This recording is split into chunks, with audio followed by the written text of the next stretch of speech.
Mi viene da dire ci rivediamo, perché ci siamo lasciati con qualcuno di voi l'anno scorso, quasi quasi c'era il rischio di non rivederci più, perché sapete i fondi sono stati all'Ente Parco tagliati, parecchio tagliati, poi quest'anno c'è stato anche il cambio del comitato esecutivo, io per fortuna o per sfortuna non lo so, sono rimasto e la prima cosa che ho fatto, quando a giugno siamo stati nominati, ho detto in qualche modo dobbiamo salvare Armonie Silvestri.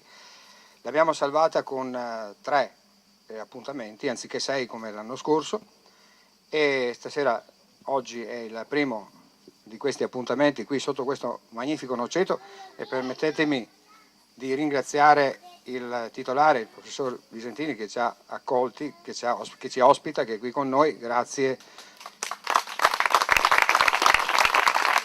per questa possibilità. Noi cercavamo un posto in mezzo al verde, qui vicino al Passo del Coyote, perché questo nome è un po' così, che fa un po' curioso, no? E allora dico perché quest'anno, quando il comune di Montegrotto ci ha chiesto se potevamo fare una tappa a Montegrotto, mi veniva in mente questo nome, io da giovane, perché la signora diceva prima non sapevo che c'era questo posto, mi sono stato amorosa qua, non sono stato amoroso, e allora... E quindi mi veniva in mente questo posto che avete visto sulle note che abbiamo preparato perché si chiama così e non sapevamo dove farlo, passando così abbiamo visto questo meraviglioso posto e ci siamo fermati. Dico ma speriamo che ci diano la possibilità di farlo e siamo riusciti a farlo qui. Ecco, quindi io vi ringrazio di essere qui, ringrazio il maestro Bevilacqua che è il direttore artistico anche quest'anno di questa nostra iniziativa. Vi ricordo le prossime 2, abbiamo cercato di farne 3, ma 3 belle. La prossima sarà, mi pare, 27 di agosto, saremo sull'acqua, a Battaglia Terme di sera, è l'unico appuntamento di Armonie Silvestri di sera finora, e i musicisti saranno su una barca, su una carolina del parco, e poi non vi dico di più perché sennò non è più bello, venite a vedere.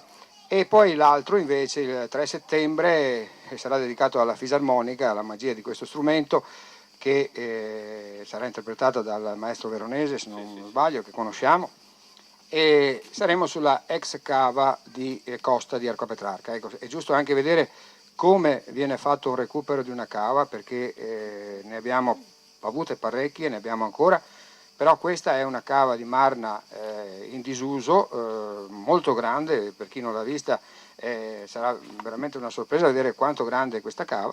Ecco, questo concerto lo faremo lì all'interno di questo spazio molto ampio e anche lì siamo in una conca con il laghetto di Arquà Petrarca vicino. Ecco, la nostra filosofia è quella di portare la gente in posti magari sconosciuti e far ascoltare della buona musica in mezzo al verde. Ci sono anche le cicale che per fortuna non creano disturbo, ma va bene così. Ecco, grazie ancora e buon ascolto del maestro Bevilacqua e del maestro Padoan. Grazie.